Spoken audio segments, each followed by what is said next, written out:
Keep the girls in the car. Stay in the car, okay? Just stay in the car. But Diabolo. Okay, what's he saying? Diabolo means devil. Sharlto, how are you doing today? Great, man. There was a premiere last night. It went really well, so I'm in a good mood. Feeling optimistic about the film's chances, because you never know with these things.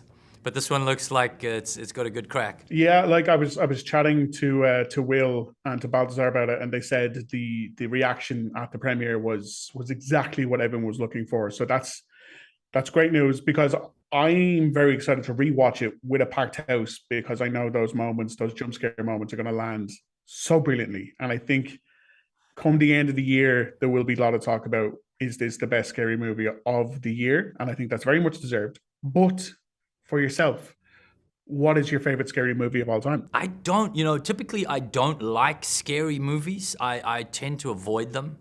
I don't know why. It's just kind of maybe because I live in a scary country. I don't know. But I feel like I'm gonna go scare myself. I don't have to, man. I just live here. It's like, why would you do that? Like, it's unnecessary. Why do you want the extra? But I still remember a movie back in the day when I was a kid, which was actually which was more of a thriller. It was Shattered with Tom Berenger and Greta Scacchi or something. You got to look that up. It has the most insane twist at the end that just kind of, I was just freaked out.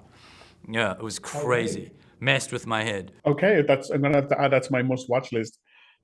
For yourself, your character goes through an arc, let's say. I don't want to give anything away, but there are some twists and turns with your character.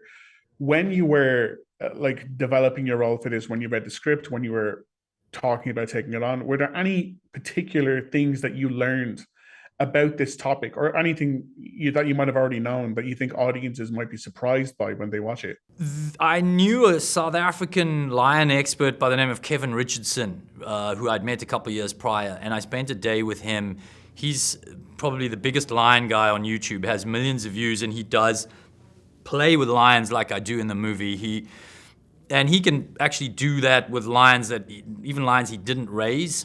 On the right day with the right lion, he will engage them like that. And he taught me that, when you see a human like him wrestling with a lion or playing playfully, just how unbelievably difficult that is. How incredibly dangerous it is. Like, he's spent years trying to find someone to replace him to do what he does, and he cannot. People will go through a process for 2 or 3 years of training and then just chicken out and go like one day, because you can't show any fear whatsoever. So when you watch those videos, you're like, oh, he must be like a sort of a Zen animal guy, like, I love my dog and my dog loves me. Kevin's more like a special forces guy. Like, if he wasn't with lions, he'd be a Navy SEAL.